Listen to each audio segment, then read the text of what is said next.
Here I'm a little north of the cabin. Got some more deer just watching me come along.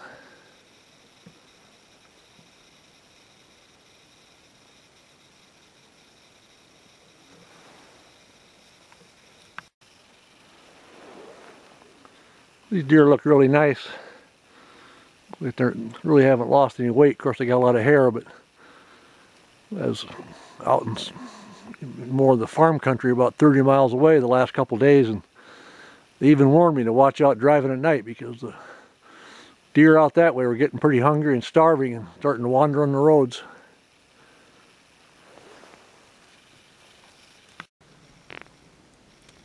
I have a friend coming in to spend the night, and he was here last year too, but he should be coming along this trail, so we're just going to take a little walk along here and see what we see, and we'll just head out. We should come face to face with him before too long. See what else we can find along the way. I think these are probably bobcat droppings in the upper center part of the picture. And you can see in the center part there where cats always, even these wild cats, they always like to scratch and try to cover up their droppings. Obviously he missed by a ways, but he made a good effort.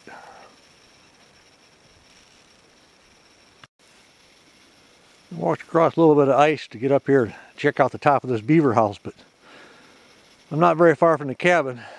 Otherwise I wouldn't do it, because around these houses where some of the runways are, you'll get an air pocket on top just below the ice, and it'll be pretty thin sometimes, but I seem okay here. But I want to get up on top here and check out the vent. You kind of see that frosty pile there with not an open hole, but the moisture coming up through the snow. Piled up, we got a little hump on top. There's no telling how many beaver are living down below my feet. Probably wondering who's knocking on their door. The reasons all these deer have moved out into this country is because of all this white cedar. I don't really think they relish white cedar, but they know that it's a really good food for them in the wintertime. So when the browse gets covered up and the snow gets deep, they come in and they start feeding heavy on this white cedar.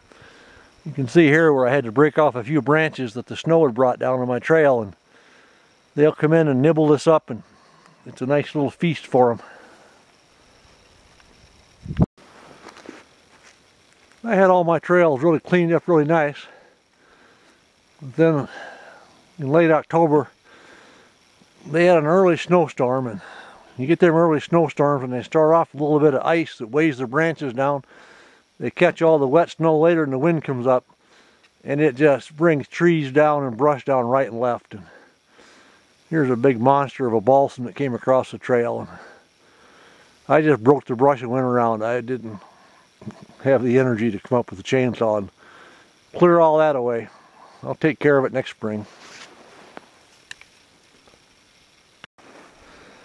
Last year on a real cold day, Greg and Brad skied in and they wanted to talk to me about canoeing. And they brought food in and they fed me with steaks that night and everything. And I told them about some of my favorite places to go up in Woodland Caribou, and they were all excited about getting in there. They got up there this summer and, well, it hadn't rained. And they had a mighty tough time. So they'd brought steaks in for me last winter for that meal. And then the joke was they were going to come out again this year, but was it going to be hamburger or steak? And depending on how much they were suffering that day, it flipped back and forth a lot. So here he comes.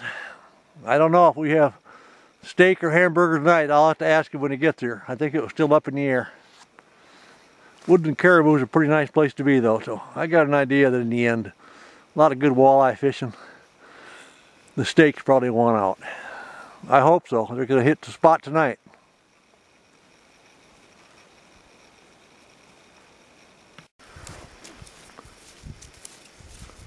I come out to meet you. I'm anxious. Do we have hamburger or we got steak? I broke down and brought steak. All right, all right.